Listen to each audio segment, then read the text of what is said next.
This is Vinyl 4, Episode 5. He's Craig. I'm Shawn. Let's do it. This is going to be fun because what we talked about is every fifth episode will be a recap of the first four. So for those that are joining for the first time, we're going to continue to do it in this type of format. Is we every week we start with 16 records. We narrow it down to Vinyl 4 every week. At the end of 4 episodes, that's our first round of Sweet 16. So here we are with episode 5, our first round of Sweet 16s. I have 8 records. Craig has 8. All killer, no filler, as Jerry Lee Lewis used to say. Yep. And we're going to go through those. What we're really going to do is talk about, just to catch everyone up in case you missed an episode, or maybe you missed all 4 episodes and you're just coming to us for the first time. We're going to go through our records. We're going to talk about real quickly, maybe a signature song, why we love it so much, and why it could legitimately be in the very final Vinyl 4 that we do, because we're working our way through the Rolling Stone 500. We're eventually going to have a bunch of Vinyl 4s, these Sweet 16s, and then they're going to put them against each other. And eventually we're going to end up on the final episode. We will have our Vinyl 4. I'm going to talk about mine. Craig's going to talk about his, and really just to say, here's why this record could survive all the way through. Yep. You ready, Craig? Let's do it. We'll just jump right in. We're going to go back and forth. So you're going to talk about one of your 8 records. I'll talk about one of mine. Again, this is our Sweet 16 for the first round. Okay. You want me to start? Yeah, you go. All right. So my first pick, Jimi Hendrix Experience. Are You Experienced? I don't think I have to say anything about that album. It is an absolute masterpiece. It was number 15 on the list. I think that could be a little high. This album is absolutely brilliant. So we can say she's going to go deep in this tournament for sure. Totally agree. I mean, one of the greatest, you could make an argument. We'll talk about this a couple of times because some of the ones that we have on our list are debut. That could be the greatest debut of all time. Absolutely. It's just, I think we take it for granted now because we all know the record so well. We grew up with that record, but oh my gosh, it was, not only was the songwriting great, his vocals were amazing, guitars we'd never heard before. And that band with Noel and Mitch, I mean, they were killing it. Absolutely nothing like them. I mean, strong offense, defense, special teams, they got it all. They had everything. All right. So one thing just to mention for those who are catching up also, Rolling Stone magazine has everything ranked from 1 to 500. We randomly pick numbers. So we may have a 430th ranked album versus a 17th rank. We don't care. We might pick the 437th album over the 5th album, whatever it is. It's all about what we believe is the best record. And so you'll hear us talk a lot about high ranked or low ranked, but ultimately what we care about is what is truly the best record. First one I'll talk about from the very first episode that I picked as a part of the Vinyl 4 was Bob Dylan, Blood on the Tracks. I just will go ahead and say it. It's one of my favorite albums of all time. It could truly make it all the way to the last episode for me. I don't know that there's an album I've ever heard that feels more personal. I just feel those songs, the lyrics, the song structure, everything about it, it was just such a personal record. Some people say it was his divorce record, but the songs on that, from Tangled Up in Blue, Idiot, Wind, You're Gonna Miss Me When I'm Gone, it's just a great, great record. So I love, and there are other Bob Dylan albums I can live without, but Blood on the Tracks is essential for me. Cool. All right, next up on my list is The Cure, Disintegration, which, if I'm not mistaken, this is the deepest of this is the one that went back the furthest in the list. It was higher up. It was 327 out of 500, which Shawn and I will say is pretty criminal, but I get that. I understand. This is kind of a dark horse. This is an album. It's a mysterious album. Yes, there's some hits off of it. Of course, Pictures of You is monumental. The brilliance of this album to me is just how much depth is to it and how it breathes. It has its own life. It's remarkable. And depending on the day, it could go deep. I will say there are the other albums I'm looking at right now might have a little bit better pedigree than this album, but like I said, we're starting to get into the fall, Shawn. This is very, very much a fall album. I mentioned this before with Unforgettable Fire, an album we felt like should be in. We mentioned that last episode. This is one of those fall albums for me. I listen to this far more when it's a little bit chillier and darker outside. I mean, I guess that's the Cure in general, right? But I think it could go deep, but I would be shocked if this thing matched up against some of the heavy hitters like the Hendrix and the Zeppelins and stuff like that. But you never can tell. It could be a dark horse. So I like this. I'm going to say this: if you follow college football, this could have the Signetti effect. Ooh, there you go. Yeah, I would call this a winter album even. It is dark, dreary, cold, and I love Disintegration so much. I gotta laugh. So while you were talking a minute ago, I don't know if you looked up, but I was cracking up. So we don't edit really. I mean, we try to do live without a net, so we're not gonna go Yeah. back and edit this. I totally flubbed on what's really funny is it's probably my favorite Bob Dylan song of all time, and I'm cracking up at myself. It's "You're Gonna Make Me Lonesome When You Go." I think I said, "Don't Forget Me." I think I was thinking of that song by Glass Tiger, Don't forget me when I'm "When I'm gone. Gone" or whatever, but I am so sorry, Bob Dylan, Mr. Dylan, please, uh, forgive me for that. So now I'll move on. I had to get that out of my system. I was cracking up at myself, though. Well, now Okay. I want to hear his rendition of Glass Tiger's classic. That would be awesome. I bet he would come up with a way of arranging it to make it sound pretty cool. All right. My choice also from that first episode was Cheap Trick at Budokan, and I remember back to that day because I had to pick between that and Hendrix Electric Ladyland. Mm. I went with Cheap Trick though, and I will not back down from it. It's personally Allman Brothers at Fillmore is probably the best live album I've ever heard, but there's nothing quite like the energy of Cheap Trick at Budokan.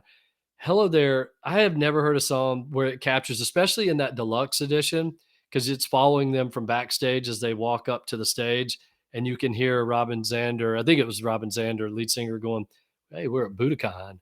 And it's right before you can hear the crowd in the distance, and it keeps getting closer. And they get up on stage, and the MC says, epic recording artist, Cheap Trick. And they kick in and they grab you by the throat from the second. I don't even know if there's maybe 10 words in that song that it's just repetitive. Hello there, ladies and gentlemen. Are you ready or not? Are you ready or not? I used to think it said, are you ready to rock? I Yeah. really thought that for years. Are you ready to rock? They don't But alternate? I always thought they alternated.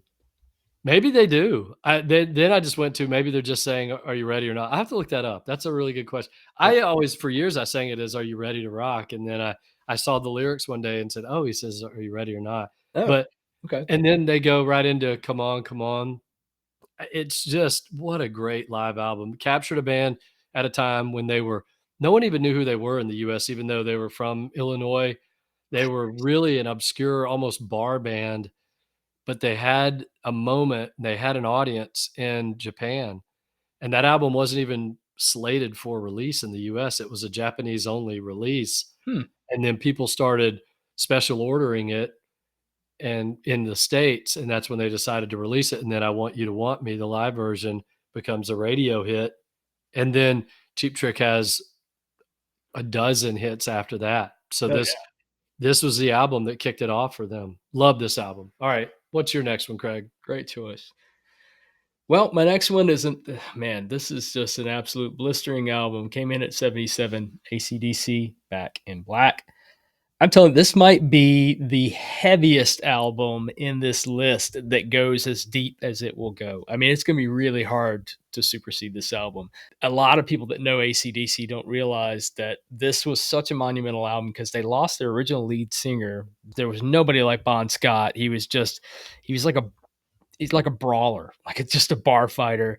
He just was amazing. I will admit, I was more of a fan of his catalog than the Brian Johnson stuff. But when Brian Johnson comes in, somehow AC/DC sounds more muscular, more powerful. The hooks are sharper.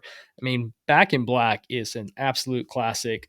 That never happens. You never have a replacement singer come in and all of a sudden the band gets better, especially when you were a big band. Yeah. And they were a huge band. They came straight off of Highway to Hell, monumental album. I love that album. It's kind of a tie between that album and Back in Black. But Back in Black, I mean, Have a Drink on Me and You Shook Me All Night Long. I mean, literally every single song on this, whether it was played on the radio, and most of them were, Yep. they're all just, they hook you in. It's hard rock that everybody on the planet can sing to. It's just there's nothing like this album. It truly is a masterpiece, and it's hard for me to find a mood when I wouldn't be in the mood to listen to it. Right. Honestly, it's one of those albums where the 2 biggest hits are probably my 2 least favorite songs. Sure. Back in Black and You Shook Me All Night Long. I mean, for me, Shoot to Thrill, Have a Drink on Great. Me, Yeah. Rock and Roll Ain't Noise Pollution. It's very much, and there is a parallel, it's very much like Def Leppard's Pyromania. Every song is near perfection, Right. produced by the same guy, Yep. Robert John Mutt Lang. I mean, this was early in his career, and not giving him too much credit over the boys in the band, but my gosh, I'm with you. I love Back in Black. It's such a great record. My next one is a band that you and I love. This is probably one of the only I'll call quote unquote obscure bands. Most people listening to this, they know Cheap Trick, they know Jimi Hendrix, they know AC/DC. A lot of people don't know the band Big Star. People in the know do. Musicians do. Ask REM, ask basically any alternative rock band today, and they know exactly who Big Star is. They faded in and out pretty fast. Memphis band. This was their second album called Radio City. They really thought they had a true hit on their hands, and they did. It just a lot of bad luck, like with a lot of bands.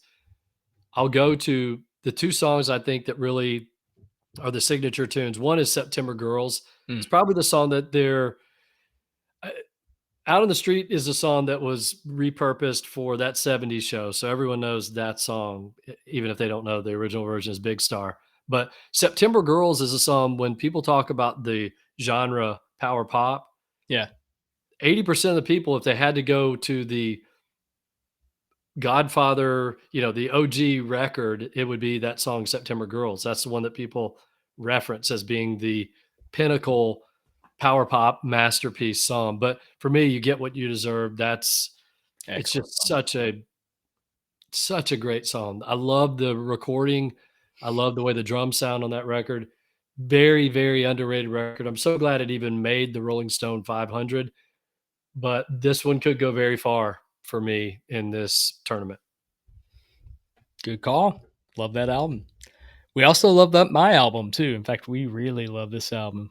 He Lives in Their Backyard. That's REM. Murmur came in at 197. I can see that. I think that's actually properly placed. This album this is personal.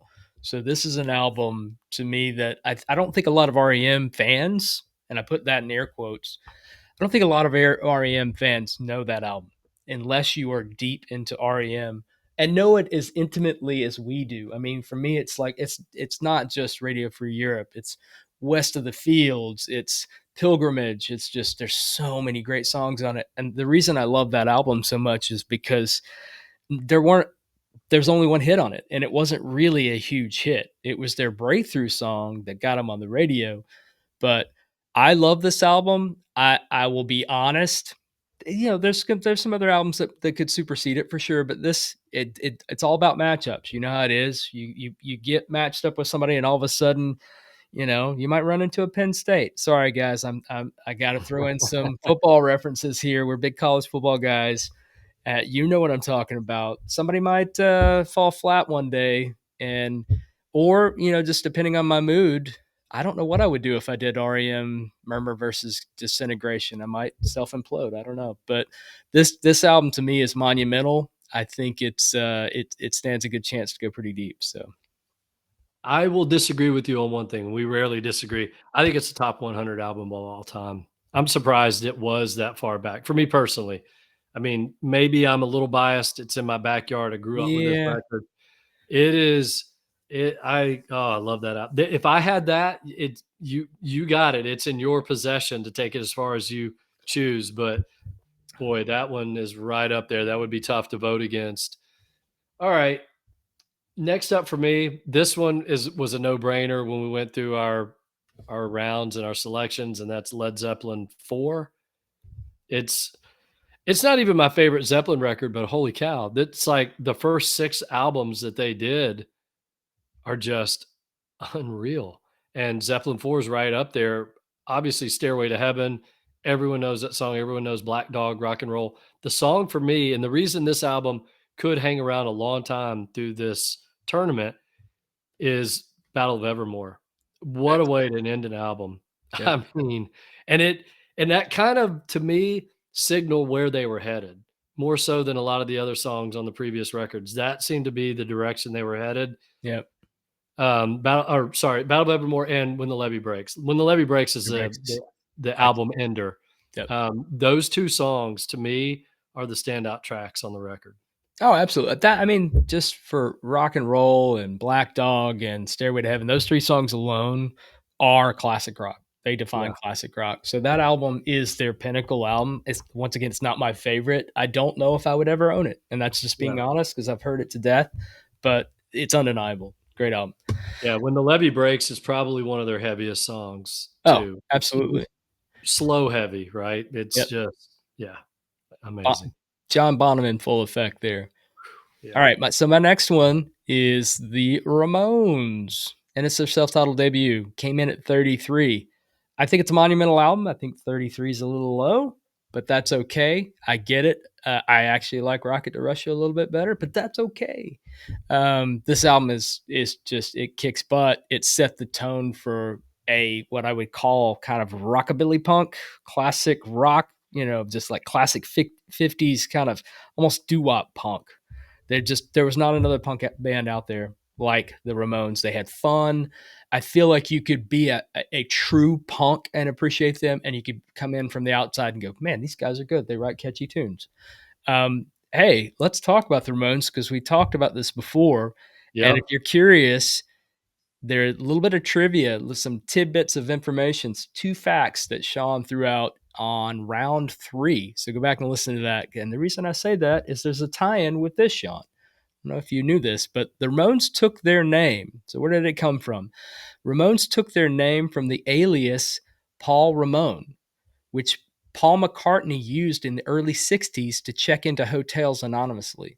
Dee Dee Wow. Ramone was an avid Beatles fan, adopted this name, and convinced the other members to use the Ramone as a common surname, creating band's signature family-like identity.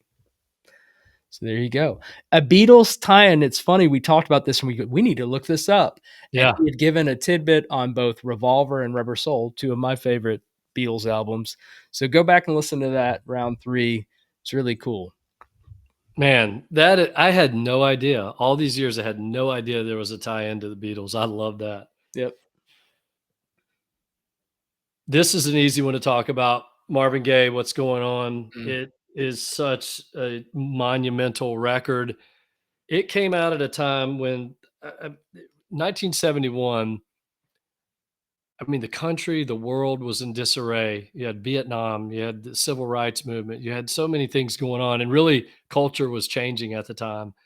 And soul music was starting to change, right? Soul music in the 60s with early Marvin Gaye, but Otis Redding, Al Green, a lot of songs about love, a lot of songs about relationships right. and about having fun. What's Going On was a serious record approaching really serious topics. It to me, I mean, a lot of people look at this album and go, yeah, it's very culturally significant. And it is. But for me, that's the songs. The songs. And that's what, when we pick our records, I'm not thinking too much about. I mean, influential does come into play, especially for a tiebreaker, but culturally significant or as the first record to ever sound like this or whatever. For Right. me, it's about the songs. What's Going On, of course, title track. It's just one of those songs that everyone knows, and I don't know anyone that could say, "I don't like that song."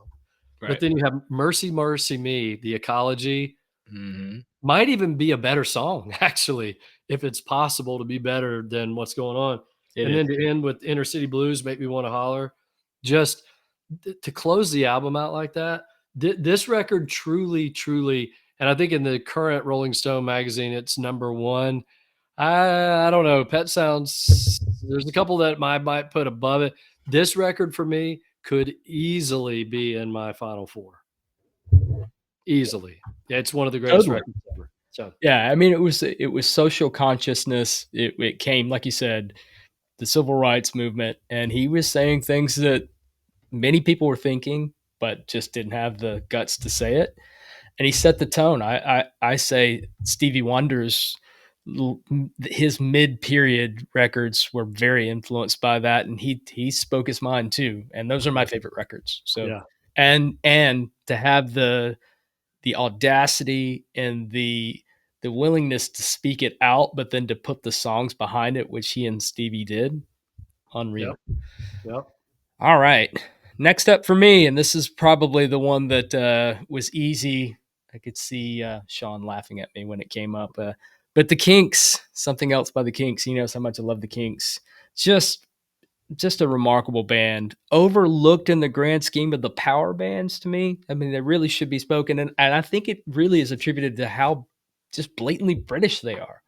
I mean, just listen to these songs. Yeah, Victoria. Yes, sir. No, sir. I mean, just I love this album so much. Driving is awesome. Australia. It once you hear Australia, you can't help but hum that song the entire day. Shangri-La, same thing. I go to sleep like Shangri-La. It is so quirky British, but it is so well done. I don't know how you're able to blend in something that almost sounds like Downton Abbey, and then all of a sudden they come out and they play just the most rocking song, and it's somehow all that stuff fits. That said, it is a quirky album, so these things, music's about mood, right? So when we do these matchups, what I thought about it when I first picked it might not be the same when we get back into when we have to select something else. So it's not just a matchup, but sometimes it's the mood and goes, you know what, I'm feeling this today. So right now, I feel like it's a good dark horse. Could go deep, but I have a feeling that one might not stick around as long as some of the other ones. Just being honest. Well, we'll transition to one that I know will go deep for me. That's Elvis Costello. My Aim is True. Heck yeah. It is a top 5 debut album of all time. It's right up there with all the great ones that we've talked about already. Such a great record. We talked about it when I picked it. I said, it's not new wave, it's not punk, it's not post-punk. Yep. It's bar band music to me. Pub rock. Pub rock, which was starting to fade out at that point, but we loved Brinsley Schwarz and some of those great Dr. Feelgood and those pub rock bands at the time. Yep. But that Elvis Costello record, for that to be his debut album and to have 2 seriously iconic songs in Allison and Watching the Detectives, and for those to maybe not even be the best songs on the record. I had personal favorite Sneaky Feelings, Welcome to the Working Week, Blame It on Kane. I mean, there's so many great songs on that. This album has the potential to go very, very deep for me in this tournament. Yep. Cool. All right, next up for mine. This is the lowest of mine. This is the deepest end. It's in that top 10. In fact, it's number 4. It's Bob Dylan, Highway 61 Revisited. I'm going to be honest. I do love this album. It's probably my favorite Bob Dylan album. I'm not as much of a Bob Dylan fan as I am any other band on this list. So if I was weeding things out right now, despite being number 4, I don't know. So, but once again, it's all about matchups. I do think it's a great album. I'm like you. I think Blood on the Tracks, depending on the day, if we get into winter and those 2 albums come up, I probably go Blood on the Tracks. Highway 61 Revisited, I think, would be more adjacent to something I would listen to in the spring or summer. If that makes sense. So Well, it's a classic.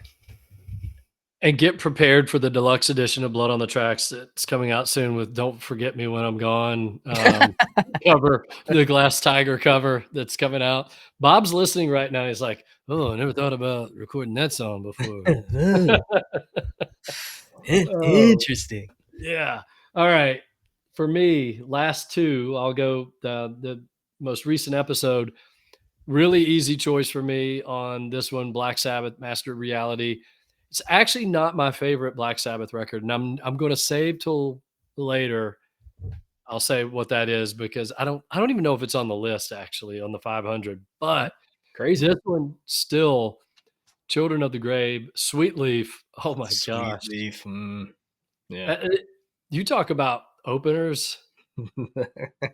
I mean, you 20 seconds into that song, you know what you're getting on this entire record. Yeah.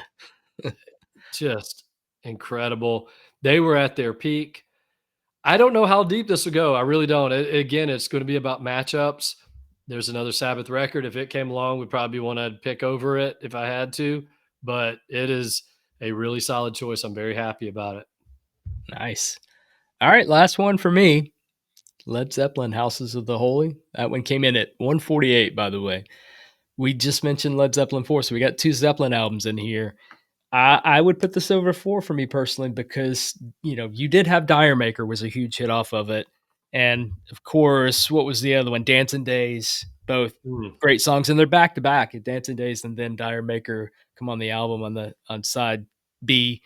It is such a great album, though. But for me, it's songs like the Rain song. I'm serious. That is one of the most beautifully written songs ever. I always really appreciated the lighter side of Led Zeppelin. That's why Led Zeppelin 3 to me is my just one of my favorite albums of all time because you hear what they can do when they kind of hush things down a bit. Great rock and roll band, but that's what rock and roll bands do. They have balance and they have perfect balance. But I mean, God, No Quarter is one of the best songs ever written.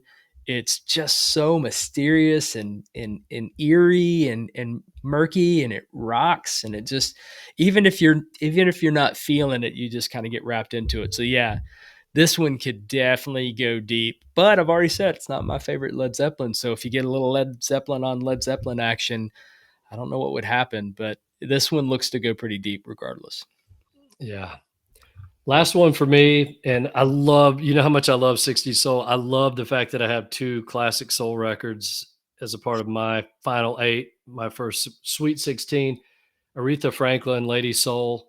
Man, I love it. There's so many great songs on that record. There's so many songs on that, like Chain of Fools, that everyone is familiar with. But there's just a lot of other great songs. Come Back Baby, and then of course Sweet Sweet Baby, Since You've Been Gone.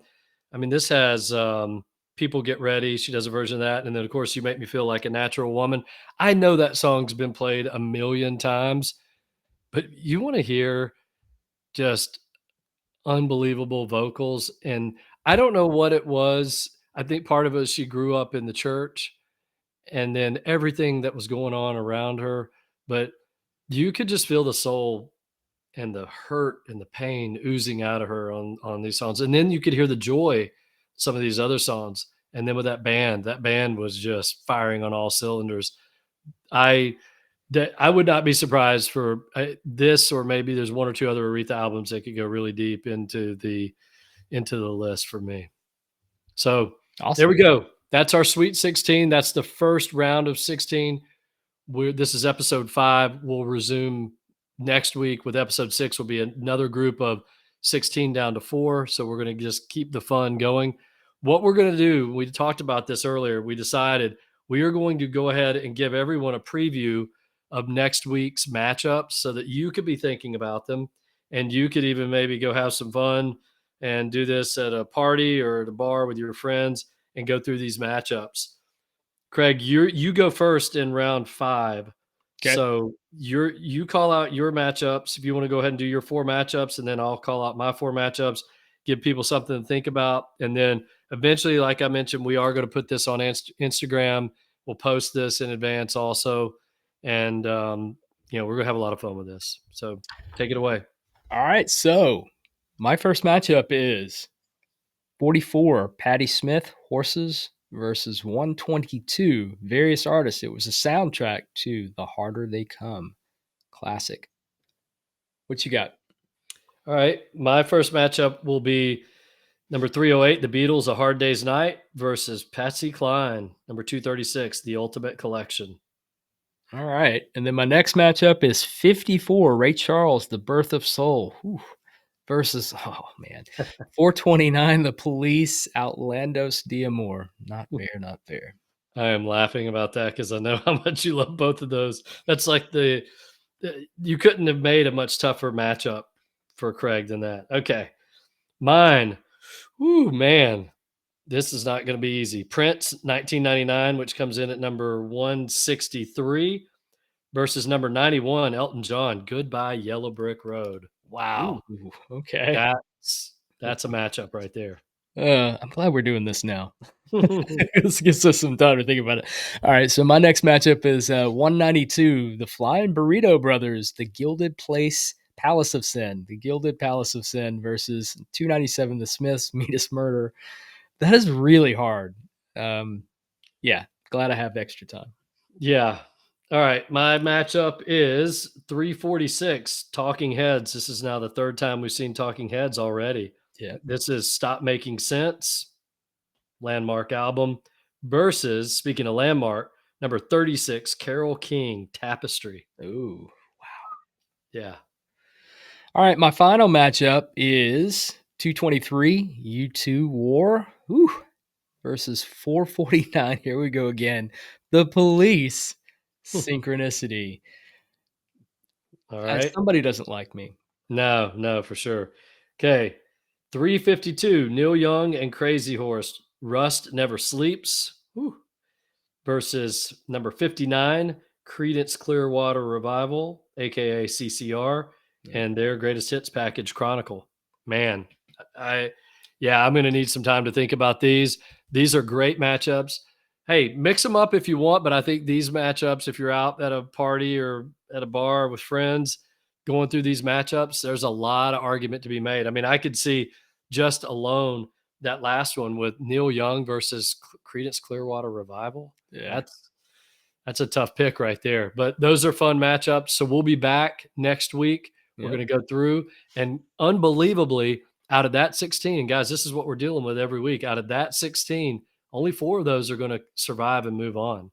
Yeah. I could look at 10 of those right now and say they have an argument for moving on, but only 4 make it.